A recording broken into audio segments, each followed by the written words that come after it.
Hi, you're very welcome today to our information session on career changers. And we're going to look at some of the common questions asked in relation to education and training options within Donegal ETB and people who are maybe in work and looking to upskill or reskill. We have a fabulous panel here today. We have Mairead Carlin, who's the Assistant Training Centre Manager here in Letterkenny. We have Dervla Kelly, who's our Enterprise Engagement Officer and former Guidance Counsellor. And we have Elena Gill, who's a Guidance Counsellor with the Donegal Adult Guidance and Information Service. 95% of the courses that we're going to talk about today are free, and we have various options from daytime, evening time and online opportunities available. So if I'd like to begin, perhaps, Elena, with yourself. A common question that we might have when someone maybe experiences redundancy or their position's in risk is really, look, this is happening to me. I didn't particularly enjoy school when I was younger. And I'm a wee bit nervous about going back into a classroom or a learning environment again. Is there anything that Donegal ETB does to support people who are maybe feeling that way?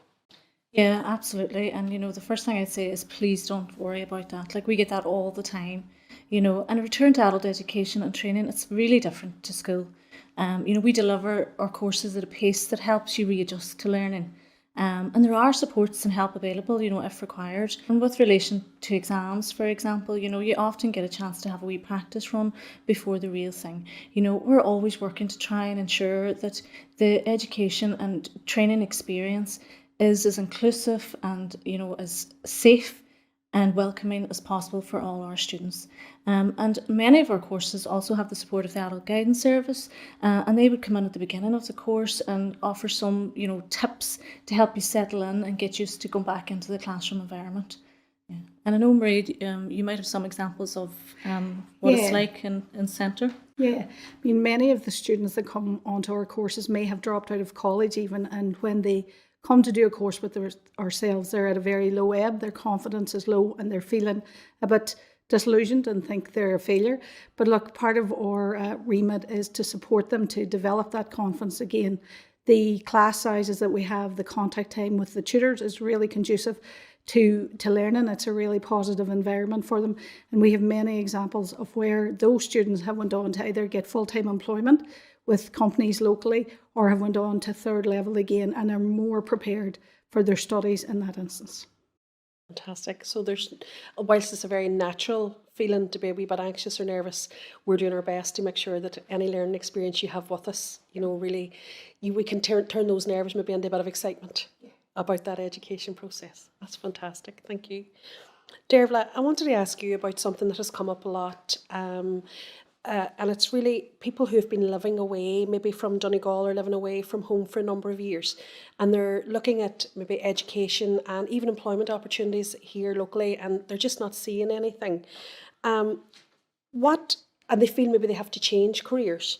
What else? What can we offer? What can we offer somebody in that situation? Well, the first thing I would say is it's a great time to move back to Donegal, and I'd like to remind people that are in that situation that you're not starting from scratch because you bring a lot of strengths and abilities with you already. And I would like to offer maybe 6 points on that topic. The first thing I would encourage people to do is look at your skills. Look at the skills that you have. So that could be communication, problem solving, IT, numeracy. Look at those skills, make a list of them. Look at the skills that give you energy, that you enjoy using. The second thing I would say is look at your strengths. And what do people say that you're good at? What do people say that you're strong at? If you're stuck and you can't think of the answer, ask a friend. So I would say look at the skills and strengths across your whole life, from your home to volunteering to what you do in the community or what you've brought from a course or college. The next thing I would say is look at your values. Look at what gives you meaning and purpose. Look at your why. What would you like to get out of bed in the morning to do? And then, maybe that's, you want to help the environment. Maybe you want to help others. Maybe you're into cutting edge technology. So I would say then look for a work environment that supports your values. So those 3 points are all about looking within. The next point I would say is look around you. So that's my 4th point. Ask for help. Let people know that you're there and you're looking for work. Maybe conduct an informational interview where you kind of find out the best and the worst about their job or a typical day. And I've seen people get work in that way within 2 weeks, just reaching out to somebody on LinkedIn and letting people know and being specific about what they're looking for. Now, my fifth point is, if you're moving back to Donegal and you say, well, it's a long time since I lived in Donegal, I would say tap into your community. Maybe join the local JA club, or maybe a local voluntary club, or maybe there's Lions or Rotaries or Toastmasters, but build a support network. Even do a course with the ETB, that would give you 14 or 16 people to tap into. So build that support network.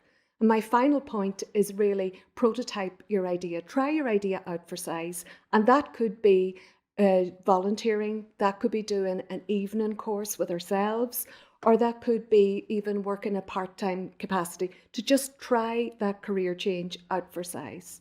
Okay. It's fantastic advice and information there, Dervla, on what people can do if they're planning to return to the county. Yeah. Because as you say, there's no better time to do it. No, it's a great time. Thank you. Thanks, Deirdre. Fantastic. Alina, I wonder if I could pick up on an area, particularly in the guidance service, that we would hear a lot, and it would be, a person coming back who maybe thinks they have dyslexia or another learning difficulty, and they just have that concern that that might be a barrier to them, or it might prevent them from being successful in a course. Well, it definitely isn't a barrier.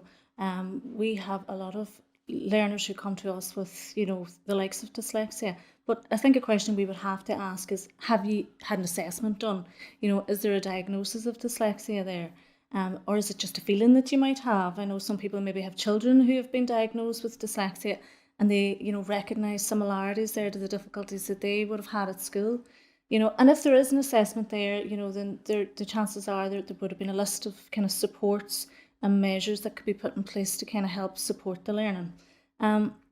If there is no assessment, then what we can do is offer a screening tool which can help kind of indicate dyslexia. And again, with that then will be accompaniment to a list of some supports and information that kind of could help that person to learn.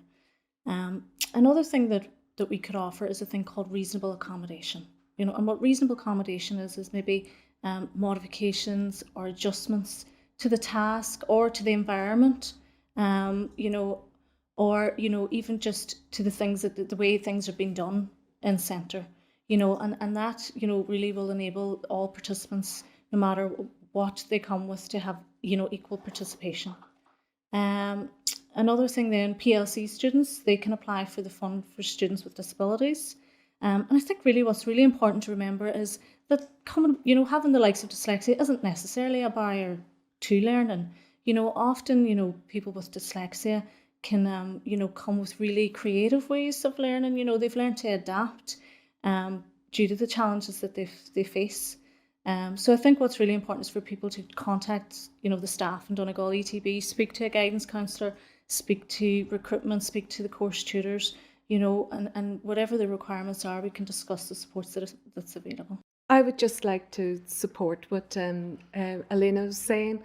I mean, I remember working with somebody who had both dyslexia and dyspraxia and was in construction and doing work that really didn't suit him because there was a lot of measurements involved in directions, and he did childcare, and he got a lot of support and the reasonable accommodations. And at the end of the course, he got himself a job in a special needs school where he said that he loved the kids and the kids loved him, and he was just in his element, really. So I would say that definitely, any kind of formal learning difficulty is no barrier, because the ETB will support people all the way. Yeah. That's brilliant. I think what's coming through there is, if you think you have a difficulty, then come and talk to us. If you do have a difficulty and you have a statement, come and speak to us. But there's no one size that's going to fit all. So the supports that may be available to you will be very much dependent on your specific needs. Would that be correct? Okay, that's great. Thank you. Dervla, can I ask you about people who are, say, in a job and just feeling very much like they need a change in direction? But they maybe have family commitments or other things going on in their lives, perhaps working full time alongside that. Are there education options available for those people? Absolutely, Deirdre. I mean, for people who have a lot of commitments, I would recommend the evening course provision. I mean, it's a great time to do evening courses because we have a Skills to Advance initiative. And the beauty of it is that it's 100% funded at level 5 and 70% funded at level 6. So this takes the cost barrier out of training. And we have a lot of courses that are very suitable for the labour market, highly valued by employers. They allow people to progress within their career or indeed change careers. So for example, we have an Institute of Leadership and Management level 5 course, and that allows people maybe step into a team lead position or supervisory position. We also have a Prince 2 project management course that gives you the skills to take a project from cradle to grave. We also have a training and development course, and a lot of people are interested and excited about getting into the whole area of training. And this course can enable you kind of move into that arena or indeed look at tutoring. Alongside it as well, we have good IT and office productivity courses, and these can give you great tools for your toolkit. For example, we have ICDL, we have Advanced Excel, we would have Python, and various multimedia courses. We are noticing as well that a lot of people are interested in moving into the area of healthcare and childcare, so they might be working in the banks or they might be working in construction and they're looking at a change. So I would recommend that people would go to the Donegal ETB website and look at our evening course provision. As well as that, I would encourage people to look online at online courses. I mean, you have eCollege and you have Coursera and you have courses on LinkedIn and so on. Wow. So you're definitely not stuck there. There are loads of options there. There's a phenomenal amount out there, and you know what? It's a great time to upskill. And there are people available in our course recruitment section, in our full-time recruitment, and in our guidance service to help you navigate it if you feel a wee bit overwhelmed. Yes, and I would urge people to, pick up the phone or send an email. I mean, the support is there for people. Fantastic. Thank you. Thanks, Dervla. Braid, I wonder if I could come on to you then and maybe ask about, we talk about digital skills being so critical at the moment, and a lot of people maybe who have been working for a number of years in a particular job and they might have developed skills just simply related to using the computer, or may have no computer skills because it wasn't called for in their job. But maybe their skills overall are quite basic and they're worried that this might prevent them from taking up a place on a course. Is that a well-founded fear, or can we do anything about that? Thanks, Deirdre. It would be remiss of me to say that computer skills aren't required for any of our courses. But what I would say is that at course recruitment stage, we will take you through what your skills are, what level you're at, what competencies you have, and determine whether maybe you need to take a basic computer course, an ICDL, before you embark on the programme you wish to support you in your learning, just to make sure you're as successful as you possibly can be when you take that course. And otherwise, it's important to remember that many of our business courses will take you through from very basic IT skills right to advanced level. So you can be talking about ICDL, advanced spreadsheets then, and the likes of the mouse courses. So it's not a difficulty, even Definitely if it's not. No, don't let it be a barrier to you coming to take up a course with Donegal ETB. That's good. That's great to know that they go from such a basic level to right up, and I think that'll reassure a lot of people. Brilliant. So we've spent a bit of time now, Mairead, talking about the courses that are available through Donegal ETB. People might be a wee bit excited and interested in them. The next question, inevitably, in any guidance session is there a wild lot of assignments or exams? What's the view? Yeah, look, in every one of our courses, there are going to be assignments, portfolios, or exams that have to take place. But again, don't let this be a barrier to you making that inquiry and taking up a course with yourselves. At the outset and as part of induction on any programme, you're given your exam schedule and your assessment schedule, so you know well in advance what and when it will be expected of you. For assessments, you'll be guided very much so by your tutor. You can hand in some cases, draft assignments, or you can just ensure and check in and make sure you're going in the right direction. Exams, there'll be mock exams, which will simulate the real experience, and you'll get feedback on your and how you've performed and maybe areas that you need to improve upon. So absolutely don't let that put you off coming to do a course. Okay, that's great news. So you're never going to be thrown into the deep end. You'll always have a practice run, or you'll be getting some feedback along the way. But I suppose if you're looking to retrain, it's important that you're working at the skills level that's required. Thank you, that's great. Dervla, so I have been very brave and I've researched my courses and I've spoken to the guidance service and I've done my assignments. Is there a realistic chance of me getting employment after I complete a course with Donegal ETB's vet service? Well, Deirdre, that's a brilliant question, and I would say there's every good chance you get a job at the end of it, because the beauty of our courses is at level 4, 5 and 6, all our courses are designed around labour market needs, both locally and nationally. And many of our programmes, we have gone out and met with employers and unpicked the skills, the competencies, or even in the case of maybe, say, construction studies or engineering, the tickets that are required that enable people hit the ground running afterwards. And we also have a work placement. Every course has a work placement, and that is a real chance to shine a light on your skills and how valuable you'd be to a workplace. And that's like a long, protracted job interview, really. And if I think about it, like even this morning, I was talking to an employer who hired somebody from our traineeship in digital sales and marketing because she ticked all the boxes. And I mean, he was even advertising it to other places. And we have some colleagues in the ETB as well now that maybe came in through a work placement and got some contract work with us and are still with us. So I think that work placement is an excellent way to really kind of make an impression. Alongside that, we've mentioned it before, we have a guidance service, and many people coming back to education are terrified of interviews. They're really scared about articulating their skills, and the guidance service are super at working with people one-to-one and in groups to be able to kind of articulate their skills and sell themselves in a very confident way afterwards. Now, I would say we can't guarantee you a job, and we can't get the job for you. It's all down to the individual, how you show up yourself, your enthusiasm and your attitude. But by all means, I mean, we see lots of people getting good work after our courses. Oh, that's fantastic. So there's a mix there of we're running courses that we know local employers are with the skills that we know local employers are looking for, and we'll also help you put your own best foot forward in terms of selling yourself then for those positions. And I think it's just all the time the work placement, take it seriously because it is a protracted interview for you and you can really shine. Thank you. That's great. So, I mean, if I'm in a position now of being a career changer again, Elena, for whatever reason, and I really want to know, where do I get help deciding about a course or what career I could pursue? Would you kind of just remind us of what supports are available through the ETB?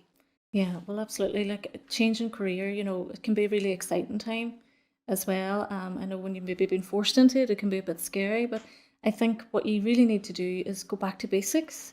Go back to basics in terms of a wee bit of self-exploration, looking at yourself. And I know Dervla alluded to this earlier, about building a wee bit of a picture about yourself and what it is you want from the world of work, It's a real chance, I think, for you to get the job that maybe you've always dreamed of and to get the satisfaction from work that you've always maybe craved, So we would be able to help through the guidance service, and offer a few tools and a bit of advice and guidance around that. Another thing is look at your transferable skills. And I know, like, it's just even having the confidence and the language around, talking about your skills with potential employers. Then I always encourage people to kind of look outside the box in terms of job search. You have these skills and you've maybe worked in a particular area, but that does not mean that you can't go into another area with those skills. So I think that would be really important to look at, the job description and look at the skills required for that job as opposed to the job title, for instance. Don't let the job title put you off. Another thing to look at if you've worked for a long number of years is RPL, which stands for Recognition of Prior Learning. And what RPL really is, it's a process. It's a process where your skills and your knowledge gained through life as opposed to training and education is taken into consideration. And you can actually gain qualifications through the RPL process. So that might be something worth looking at as well. It's essentially, as I suppose, an evidence-based approach to learning as opposed to sitting in a classroom. So that's something, again, that if you're ever interested or it's something that you might want to know a wee bit more about, you can contact us about that. And I know even within the ETB, there's a group of healthcare workers who are going through the RPL process at the minute. So they're a group of healthcare workers who are working for a long number of years in the area, but never have had the chance to get a qualification, and they're being supported at the minute to get a qualification through RPL. Okay, so that's actually quite exciting, and that, maybe you can, before you begin any kind of formal learning, you might be able to get some experience or some qualification for the fact that you've been working for a number of years and use that then to develop your formal learning. That's great. Thank you very much. So really, I hope we've given you a wee bit of a flavour and an insight into the range of courses and you know, the variety of options that are available through Donegal ETB's VET service for career changers, for people looking to upskill or reskill.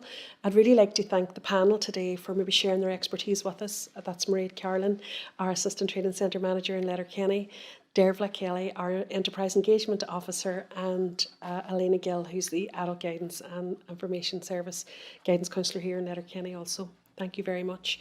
If you've heard anything today that's been of interest to you and you'd like to know more, please don't hesitate to get in touch with us. You can find us on the website www.donegaleetb.ie.